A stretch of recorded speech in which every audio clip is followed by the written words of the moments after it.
Many applaud the removal of checking from bantam and midget hockey, but are we risking developing human piñatas on skates, endangering the future success of our hockey players? As always, we invite you to join us on our social networks at facebook.com/RBTL Sports, as well as on Twitter at RBTL Sports. We welcome to the show Anthony Cornelli, RBTL contributor. Great to see you. Good to be back. The weather specialist himself. He's not just a weather specialist, he's the weather specialist. Great to see you, Frank. Nice to be here. You down. Nice Thanks to be for taking here. the time. And to yours right is David Hurley, RBTL contributor. I owe you an apology. Last week, I took a little bit of personal knock at you on air. I do apologize, but we're team players. I know you can take it. No worries. All right, gentlemen, huge decision by Hockey Quebec. They were the first ones to do it across Canada. Do you like the move? I don't like it. I actually think it's going to hinder players in the league. I mean, if you look at midget double B, there's still some young developing players at that age. I mean, you got 16-year-olds that are taking to the next step. The next year could make midget AAA. If you're not playing contact hockey, you're going to be out there with a chicken with your head cut off. You're going to get hit. You're going to get hurt. I played hockey in Western Canada, and already Quebec players out anywhere else in the province are not physical. So you believe that teaching the way to throw a body check is more important than actually not doing it?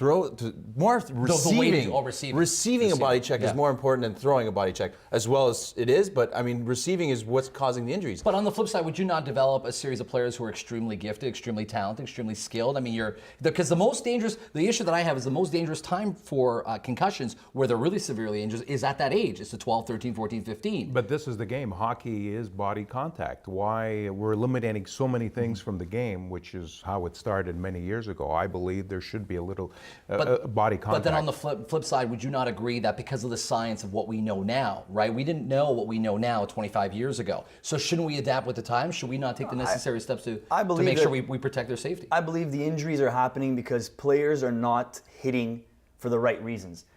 Hitting has to be tactical in hockey. You're a bigger team, you're playing a faster team, you want to slow them down. Today's game, people are hitting to hurt. That's why there's more injuries than there was. I agree that they're hitting to hurt, but it's only because there's no more clutching and grabbing. Players are bigger, stronger, and faster, and the bodies are coming in with more impact. The thing is, hockey is supposed to be a game that's it's a skill.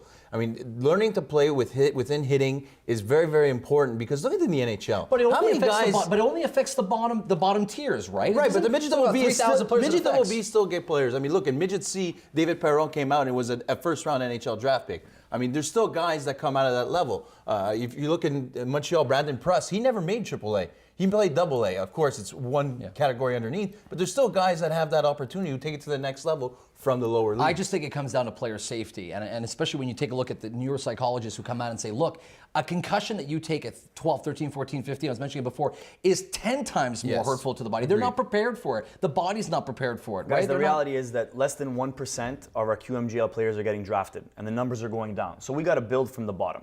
I understand. But wouldn't that support his point, though, that we have to start adapting to this new level of style of play? At 12, 13, you got to let the kids skate. You got to let them develop their talents. But like he said, he played hockey out west. If we're sending in our 16-year-old boys to go into the junior majors and then get drafted and go out and get hit by 6'8", they have to be ready. I agree with them. They have to be ready for some kind of contact. You can't just eliminate it and then bang, you're there, and you get hit. And what was this? Especially if the kid hasn't played with body contact. I think it's more of a mental thing as well. Because Absolutely. the first time you get rattled on the ice, if you've never taken it before, your game is completely gone. You're done. You're done. Absolutely. And in terms of the development of players, you were talking about Western players and their attitude towards Quebec players. I'd love to hear a little bit more about that. I mean, French players or Quebec players are known to be skilled players. They're not known to be physical guys. I mean, you look in the NHL, there's not many. You have a Max Talbot.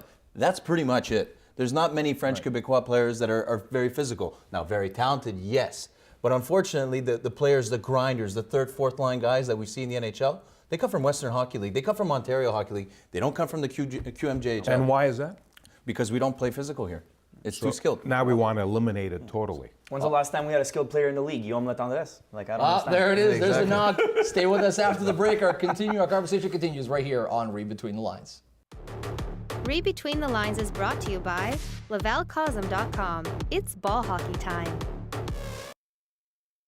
Leafs president Brendan Shanahan recently stepped out of the luxury box and into the locker room, suspending Nazem Kadri. Shanahan's taken 5,086 shots in his career, but should he have taken this one? We welcome back Anthony Cornelli, Frank Cavallero, David Hurley.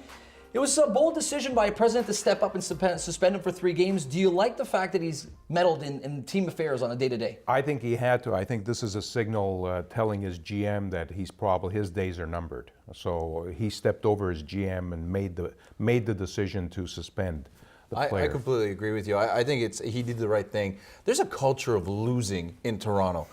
Honestly, we've seen in the last couple of years, they made the playoff once and they blew it in Game 7 with 2 minutes left.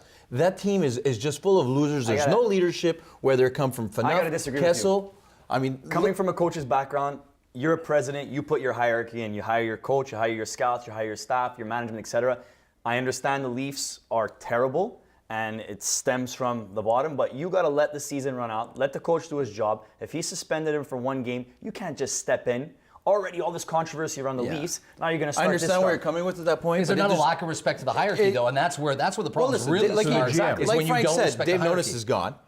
Peter Horachek is never going to coach again in the NHL as a head coach. I mean, this guy can't even control his locker room. He's got Phil Kessel calling out the media. He's got Dion Phaneuf playing no-show. Yeah, but strategically, would you not, as a president, right? If you know you're going to get rid of your GM, he's cleaning house. If that's fine, but at least get the best of what he has to offer from now to the end of the season. There's nothing that he could offer to do anything. What he needs to do, Brendan Shanahan needs to do what he's doing right now. He needs to set a precedence for players to be professionals. So your issue is not that Brendan. Okay, let me rephrase. If Brendan Shanahan doesn't want to clear house, you don't agree with what Brendan Shanahan did. I agree that he should. I don't. Okay, so team president should not meddle. No, he shouldn't. But it's because in this case, he had to meddle. I think Brendan Shanahan's becoming the Don King of hockey, trying to get himself in front of the cameras all the time. I don't think so. Let your staff work. You're not Puff Daddy in a Biggie video. Yeah. Let your staff work. He brings back the '90s reference. Where'd you take that one from? From your laptop. The season is.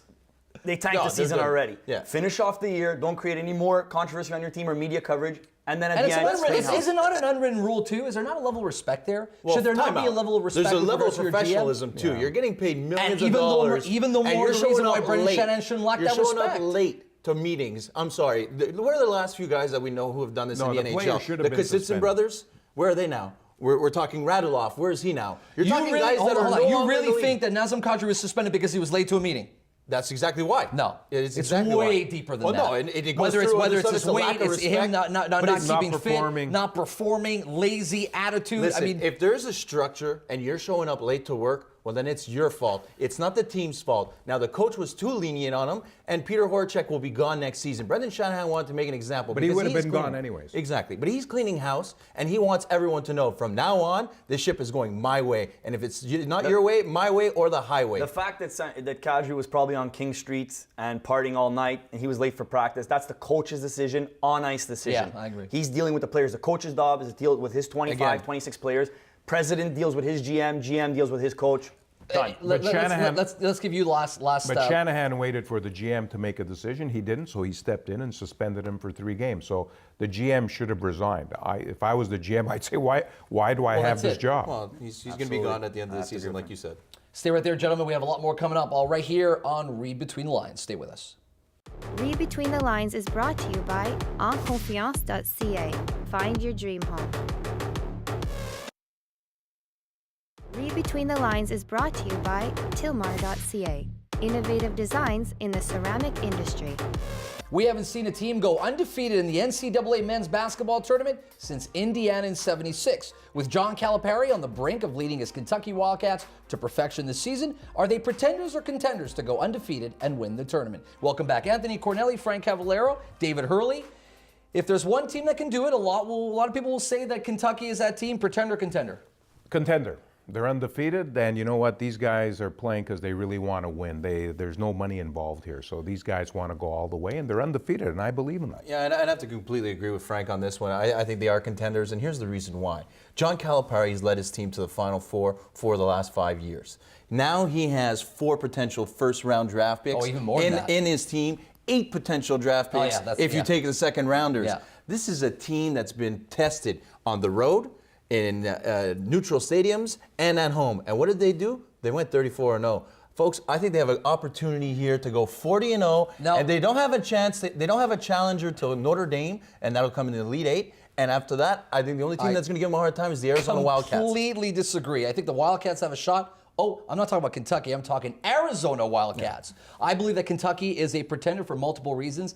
Arizona, Sean Miller, their coach, he's brought into the Elite Eight 3 times. Stanley Johnson is a phenomenal basketball player. He's huge, 6'6", 245. He's built like a linebacker. This is a team that on paper, don't forget it's a one-off, right, gentlemen? It's a one-off. Right. It's not a 3 out of 5. If this was a 3 out of 5, I give it to your Kentucky. But Arizona's got a great shot at surprising a lot of folks in the Final Four. I hate to disagree with you, Adam, but I'm going to go with the boys here. I think they are a contender to take it all. I mean, they got 2 guys that are going to go top 10, 9 All-Americans. I mean, they got more 7-footers than most NBA teams. Yeah. And in reality, they're like semi-pro mercenaries beating up on a bunch of college kids, right? And I don't think the Virginias or the Dukes or the Arizonas are going to stand in their way. No, but that comment gets negated by the fact that it is a one game. Yes. Right? If this comes down to Arizona coaching, will have a hard time getting out of the West. But 34-0, these guys don't know what it means to lose. Speaking of the West, I don't think Wisconsin should have had the #1 seed in the West. They shouldn't have. I think Arizona deserved it. Arizona definitely deserved it. I mean, what do you think about the tournament, Frank, in terms of the purity of the sport, seeing these young guys go at it? And it's amazing. It's